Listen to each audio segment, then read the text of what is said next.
और इसको मातृ पितृ पूजन दिवस में इसको मनाइए। माता पिता का उस दिन पूजन कीजिए, उन्हें वंदन कीजिए, उन्हें प्रणाम कीजिए। इनसे बड़ा देवता नहीं है कोई, इनसे बड़ा कोई भगवान नहीं है।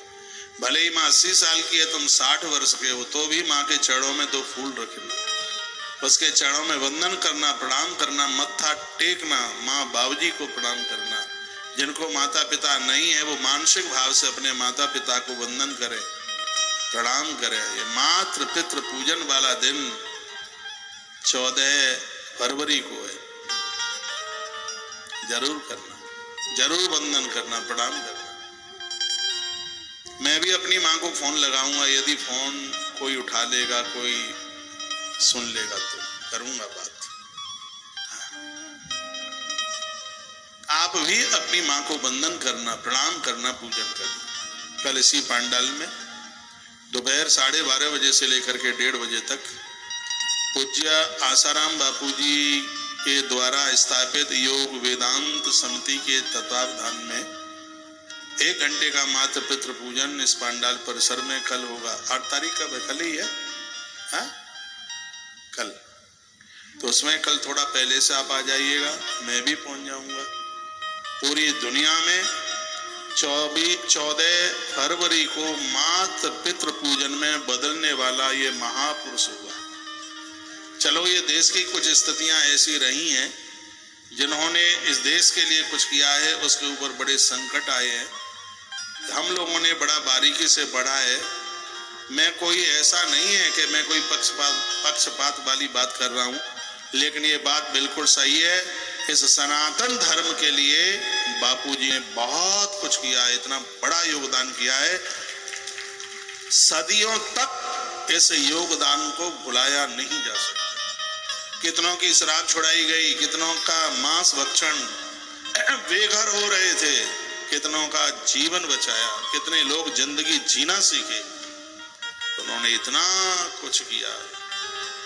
इस समय उनका स्वास्थ्य ठीक नहीं है। मैं भगवान को प्रार्थना करता हूं कि परमात्मा उनके स्वास्थ्य को स्वस्थ करे और उनके द्वारा बनाई गई गतिविधियां एक लंबे समय तक इस देश में जीवित बनी रहे। हम तो भगवान से यही प्रार्थना करते हैं।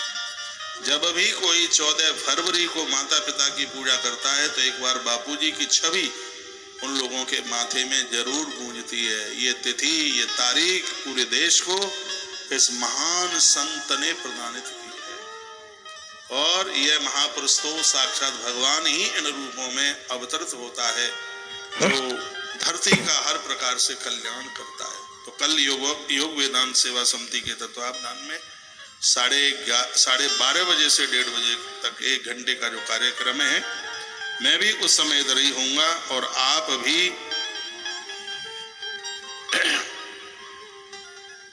उस समय यहाँ पर आ जाइए। इस देश में इतने बड़े बड़े अपराध लोगों ने किए और वो जमानत पर बाहर चल करके आ गए, लेकिन जो स्वस्थ नहीं है, दिक्कत और परेशानी है जिन्हें, और वो इतना बड़ा केस नहीं है तो भी वो जमानत पर भी बाहर नहीं आ पा रहे, तो इसमें भी कुछ गड़बड़ी सी दिखती है। और मैं तो निर्भय होकर के बोल रहा हूँ, मुझे तो इस बात का कोई बिल्कुल भय नहीं है। संतों के ऊपर कुठाराघात, संतों के ऊपर अपराध, यह बिल्कुल भी नहीं होना चाहिए, नहीं होना चाहिए, नहीं और नहीं होना चाहिए। हो सकता है कि यह मेरी बात सबको ठीक नहीं लग रही होगी, ऐसा भी होगा, और ऐसा भी होगा कि मेरी बात बहुतों को शहद से भी ज्यादा मीठी लग रही होगी। और सच यही है, जो हमने सुना है वो बिल्कुल सच नहीं हो सकता, यह भी हो सकता है बिल्कुल। आप सब टीवी की ही बात मान लोगे, टेलीविजन की बात मान लोगे, ये बिल्कुल सच नहीं हो सकता। ये देश में गोस्वामी तुलसीदास जी महाराज को जेल में डाल दिया उस बादशाह ने, क्या गोस्वामी तुलसीदास जैसा महापुरुष कोई त्रुटि, कोई गलती कर सकता है? हमेशा से इस देश में ऐसा चलता रहा है। मैं भगवान को प्रार्थना करना चाहूंगा कि वो स्वस्थ हों। प्रभु के चरणों में मेरी प्रार्थना है। उनके द्वारा सम्मान दिया गया 14 फरवरी को, सब अपने अपने घरों में इस दिन को मातृ पितृ पूजा के साथ जोड़िए, माता पिता को वंदन कीजिए, माता पिता को प्रणाम कीजिए।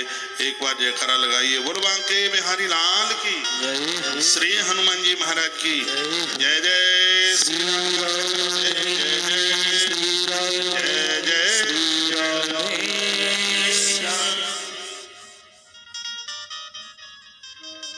मेरी उनके प्रति बड़ी आस्था है, मेरी उनके प्रति बड़ी श्रद्धा है। मेरी कभी उनकी मुलाकात नहीं हुई बाई फेस, हम कभी आमने सामने मिले नहीं, लेकिन मैंने उनके विचार पढ़े।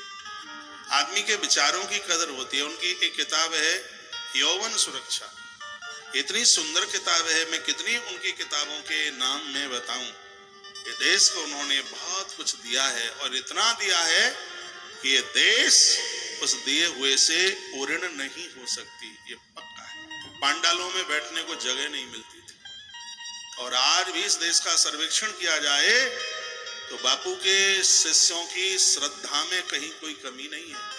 यदि उनके शिष्य मुझे सुन पा रहे हैं तो मैं कहता हूं कि साधु की वाणी अमर होती है। उन्होंने जो तुम्हें मंत्र दिया है उसके ऊपर अडिग रहिए, उसको आप जप कीजिए, अपने गुरु को बिल्कुल भी मत बदलिए। यदि तुम्हें कोई अच्छा संत तुम्हारे समाधान के लिए मिलता है तो ये सोचिए कि तुम्हारे गुरुदेव की कृपा है कि तुम्हारे समाधान के लिए तुम्हें कोई बढ़िया सा महापुरुष मिल गया है, महात्मा मिल गया है। उनकी छवि घर से बाहर न करें, उनकी तस्वीर अपने घर से बाहर मत कीजिए। दुनिया है पता नहीं क्या कहेगी, ये दुनिया ने राम और कृष्ण को भी बिना कहे ये दुनिया चूकी नहीं है।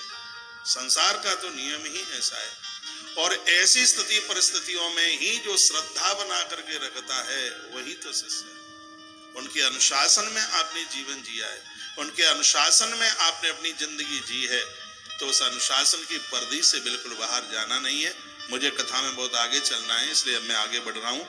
एक बार जयकारा लगाइए, बोल बांके बिहारी लाल की जय, श्री हनुमंत बलवंत महाराज की जय। जय श्री राम।